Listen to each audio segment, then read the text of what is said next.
Nice shirt, Mike. No, I just didn't see Mike said something nice about you. Been here a long time. Yeah, we hope so. From the moment, the season ended last year, and Coach and I were talking to the players, from every player we talked to in those meetings was, how do we get back? How do we get back to being up 14 in game 7, and how do we put that over the top and get to the finals? And we do feel like in the finals we had a real good shot at winning that. So most teams as good as us last year actually do win the title. Obviously we didn't do it, we didn't get it done.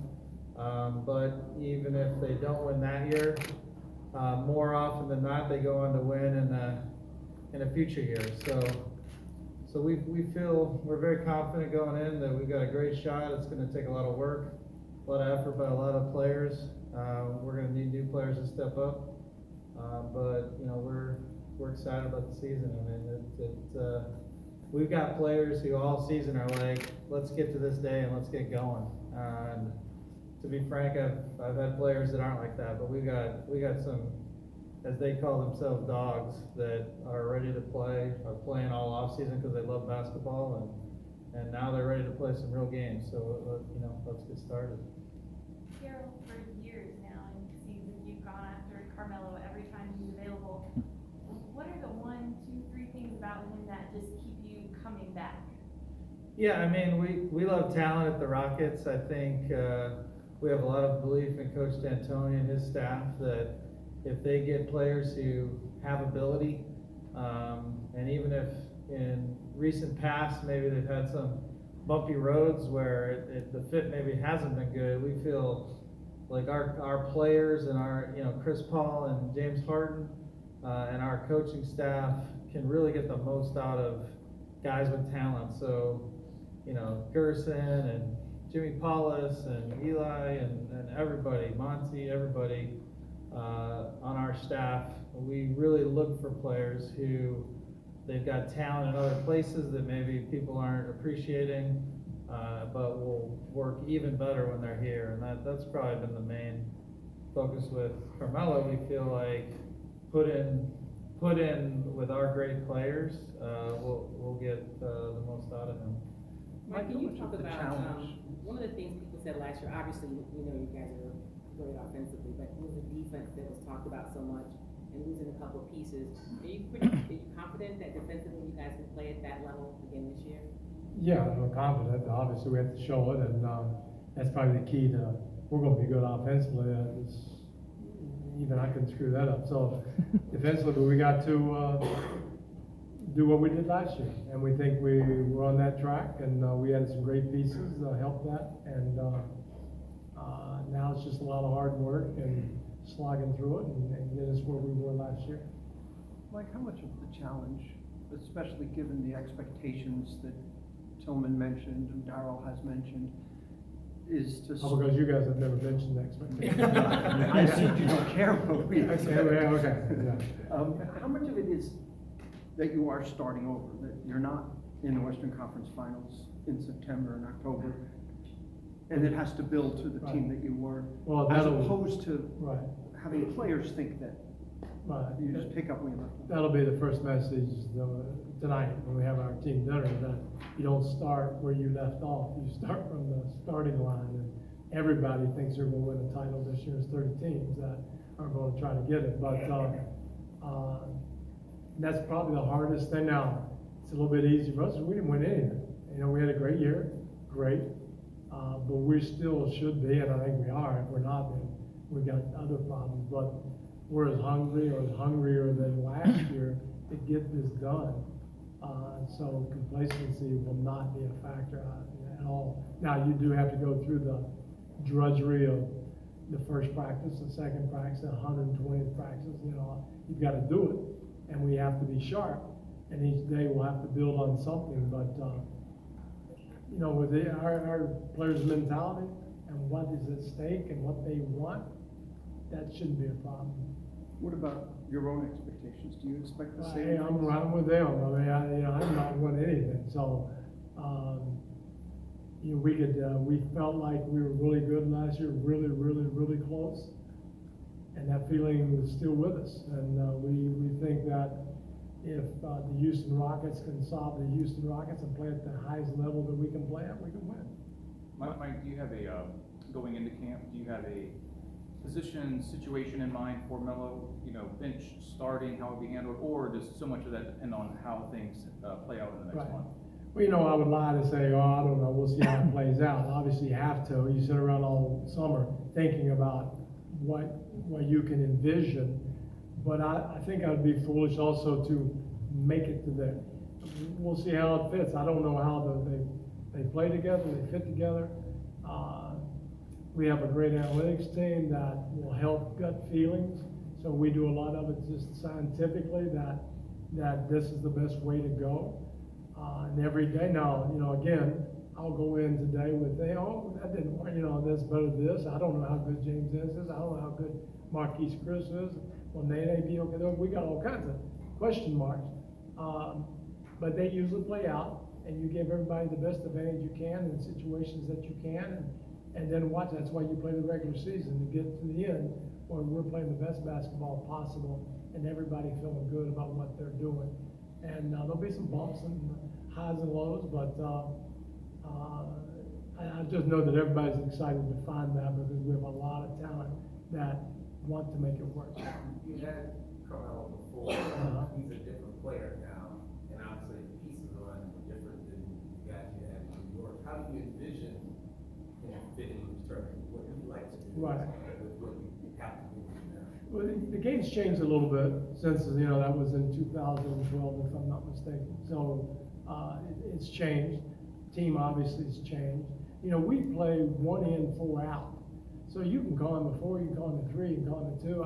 When he has the ball, he's actually a playmaker. So, he's a talented basketball player that will be on the wing with other talented players, and we have to learn how to do that.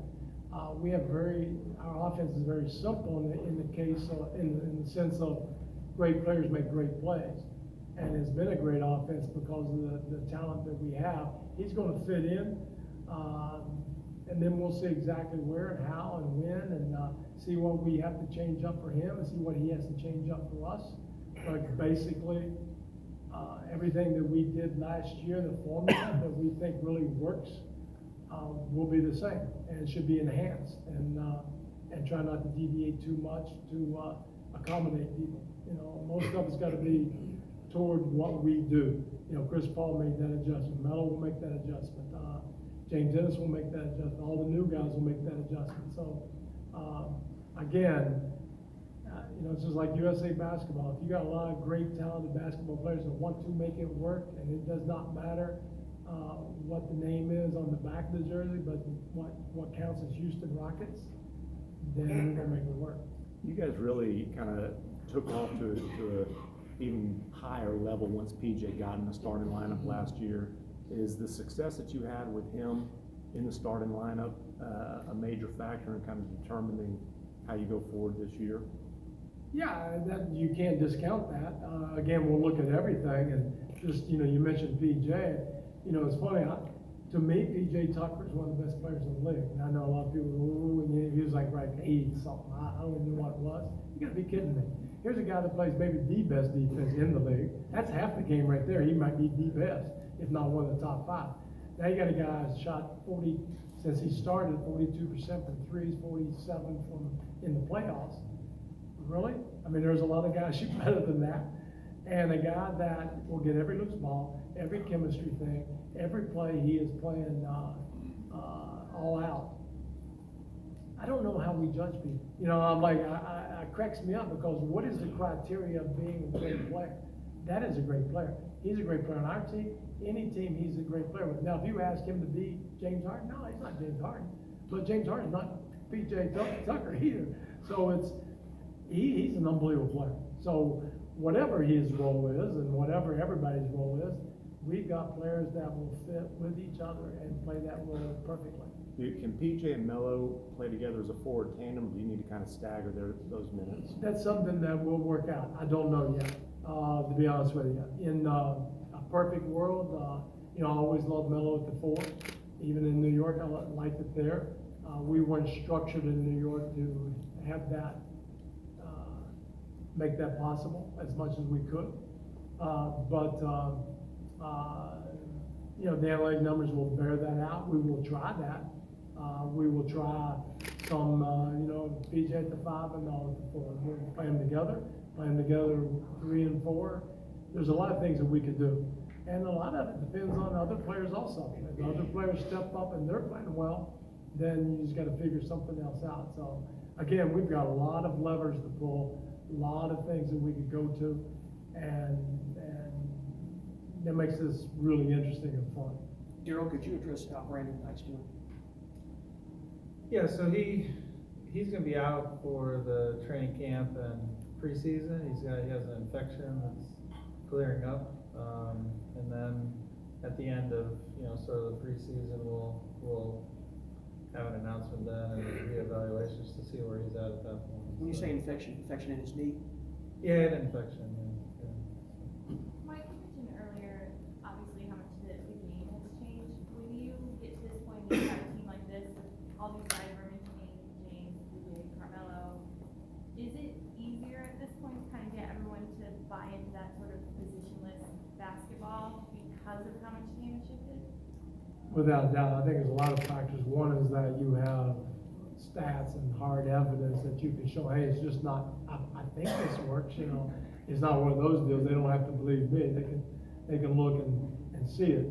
Also, what Golden State has done the last 4 years and how they play and how many games they win a year can also prove it. So the players are looking at this and looking at that, and actually it's a cleaner, more fun game for them even to play that way. So just a lot of good factors on getting them to get everybody all on the same page.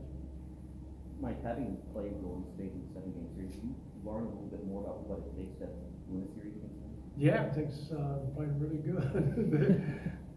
I don't know if I learned anything. You know how good they are. You know how. I'm trying to remember how many great players they have. They have so many so many Hall of Fame guys that they all fit together. And Steve does a great job. So yeah, it's really, really, really hard. Now we figured it out 3 times. We just got to figure it out 4 times, and hopefully we can do that.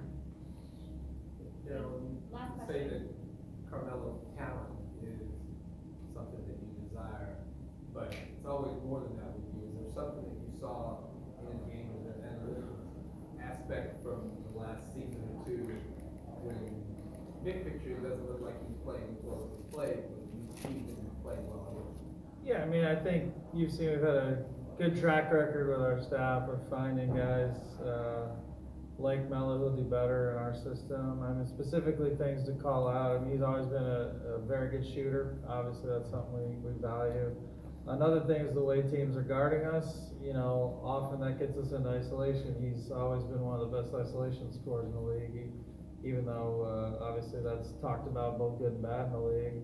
The reality is, based on how a lot of teams guard us, we're going to be in one-on-one play. And he's very good at that, one of the best of all time. So just off the top of my head, those 2 things are going to help us for sure, and maybe much more. Thank you. Thank you. Thanks, guys.